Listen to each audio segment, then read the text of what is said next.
그날 이스라엘 사람들은 허기에 지쳐 있었다. 사울이 군인들에게 내가 오늘 저녁에 적군에게 원수를 갚을 때까지 아무 것이라도 먹는 사람은 누구든지 저주를 받을 것이다 하고 맹세시켰기 때문에 군인들이 모두 아무것도 먹지 못하였다. 그러나 요나단은 자기의 아버지가 군인들에게 그런 맹세를 시킬 때 듣지 못하였으므로 손에 들고 있던 막대기를 내밀어 그 끝으로 벌집에 든 꿀을 찍어서 빨아먹었다. 그러자 그는 눈이 번쩍 뜨이고 생기가 넘쳤다. 그때 군인들 가운데 어떤 사람이 나서서 그에게 알려주었다. 임금님이 누구든지 오늘 무엇을 먹는 사람은 저주를 받을 것이라고 하시면서 모든 군인들에게 철저히 금식하도록 맹세를 시키셨습니다. 그래서 군인들이 이렇게 지쳐 있습니다. 그러자 요나단이 탄식하였다. 나의 아버지께서 이 나라를 어렵게 만드셨구나. 생각하여 보아라. 이 꿀을 조금 찍어서 맛만 보았는데도 눈이 번쩍 뜨이고 생기가 넘치는데. 사무엘기상 14장 24절, 27절에서 29절 말씀. 사울 왕을 중심으로 이스라엘군 600명이 블레셋 군대와 대치하고 있었습니다. 사울 왕의 아들 요나단은 자신의 무기병과 둘이서 블레셋 군 전초 부대를 치기로 합니다. 그는 주님께서 도와주시면 승리할 수 있다는 믿음으로 달려든 겁니다. 요나단은 주님께서 도와주신다는 징조를 찾으려 합니다.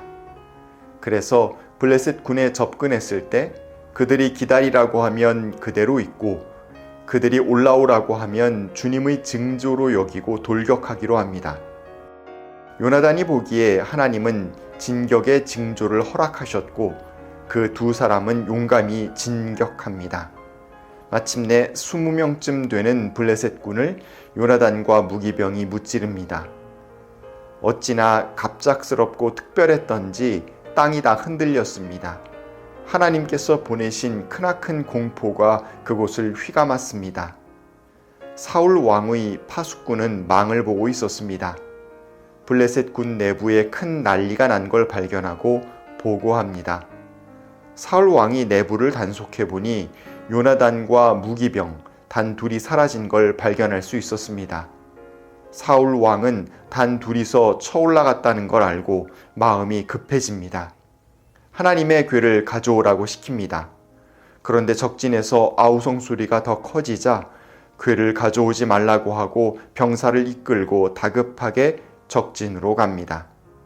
아들 걱정에 가보았더니 블레셋 군인들끼리 정신없이 서로 쳐 죽이고 있는 겁니다. 블레셋 군대에 속했던 히브리 용병까지도 블레셋 군인을 죽이고 있었습니다. 결국 이스라엘은 이 전투에서 승리합니다.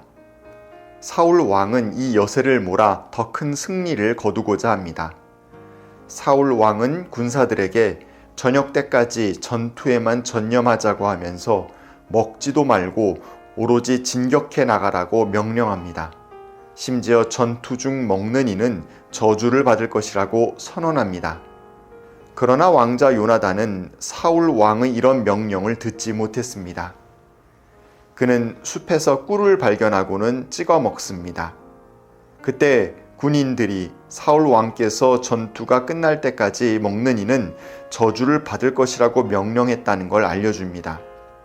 요나단의 반응이 재미있습니다.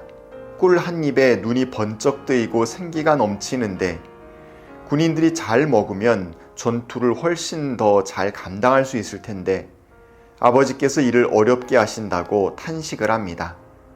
아니나 다를까 이스라엘 군인들은 몹시 지쳤습니다. 결국 약탈한 양, 소, 송아지 등을 핏째로 먹기 시작합니다. 사울은 그걸 알고 깜짝 놀랐습니다. 하나님께서 피는 결코 먹어서는 안 된다고 하셨는데 그 율법을 완전히 어기고 하나님을 배신했으니 큰일이 날 것이라고 생각합니다. 그는 큰 돌을 준비시키고 그 돌 위에서 가축을 잡아서 핏째 먹지는 말라고 명령합니다. 사울 왕은 이제 밤새도록 블레셋 군대를 쫓아가서 처부수자고 합니다. 이때 제사장이 나섭니다. 먼저 하나님께 여쭙자는 겁니다. 여쭈었으나 하나님은 대답하지 않으십니다. 하나님께서 묵묵부답이신 건 누군가 하나님께 허물을 저질렀기 때문이라고 여기고 그를 찾기 위해 제비를 뽑습니다. 우여곡절 끝에 요나단이 뽑힙니다. 요나단은 낮에 꿀을 먹은 걸 고백하였고 사울 왕은 그가 아들이지만 처형하겠다고 결정합니다. 그러나 군사들이 오히려 사울 왕을 말립니다. 요나단 덕분에 이만큼의 승리를 거머쥐었는데 요나단을 죽일 수는 없다고 피력합니다. 어쨌든 하나님께서 진격의 뜻을 확실히 보여주시지 않았기 때문에 사울과 그의 군대는 더 이상 블레셋군 뒤를 쫓지 않습니다. 14장은 사울 왕이 용맹함을 떨치며 치열하게 싸워서 침략자들에게서 이스라엘을 구원해냈다고 결론 맺습니다.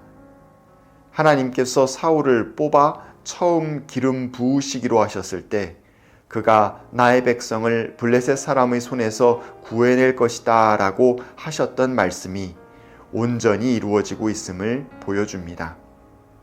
사무엘 선지자가 사울을 왕으로 기름 부으려 했을 때 사울은 겸손하게도 자기와 자기의 집안은 왕업을 감당할 만한 크기의 그릇이 되지 못한다고 손살에 쳤습니다.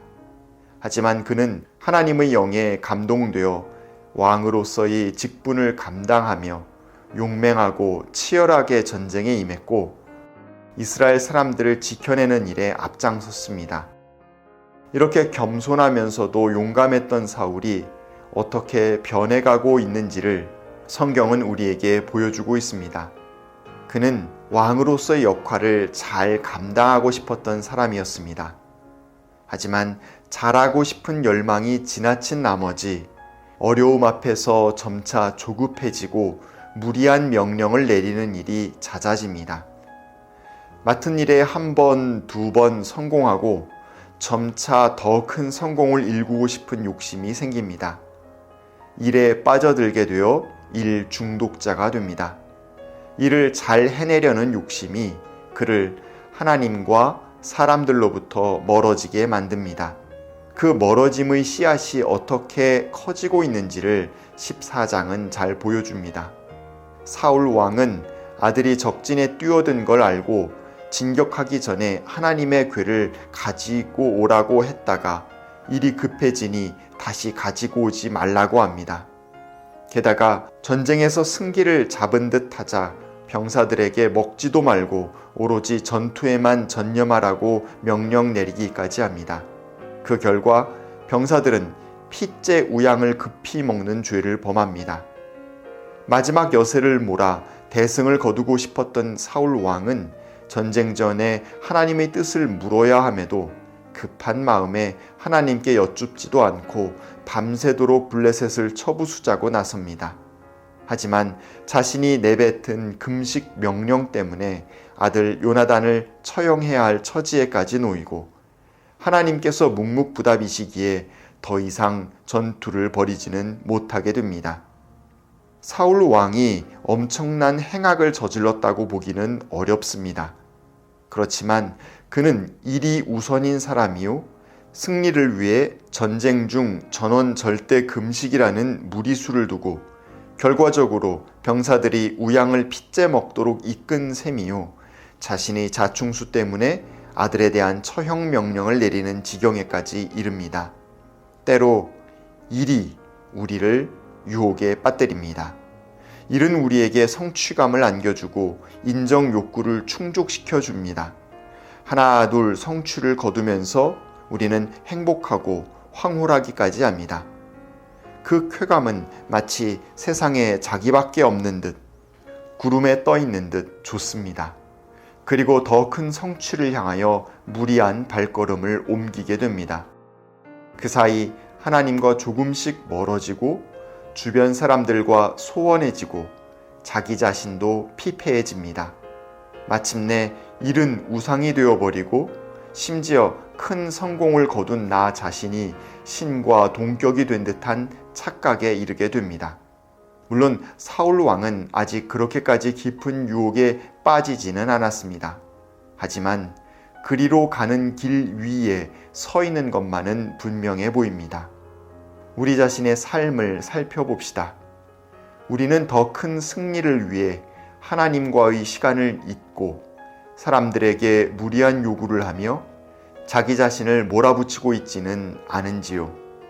우리가 짬짬이 하나님과 대화하면서 일하고 주위 사람들의 얼굴에 미소를 만들어주면서 일하고 나 자신의 한계를 그대로 용납하면서 일할 수 있으면 좋겠습니다. 하나님, 사울 왕의 삶을 살펴봅니다. 그는 이스라엘의 구원자로서의 역할을 잘 감당하고 있습니다. 하지만 잘하면 잘할수록 그는 조금씩 더 조급해지고 성말라지고 있습니다. 주님, 우리 자신이 일하고 있는 모습을 가만히 되돌아보고 반성하는 시간을 허락해 주십시오.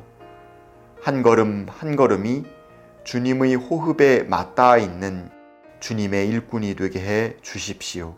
아멘.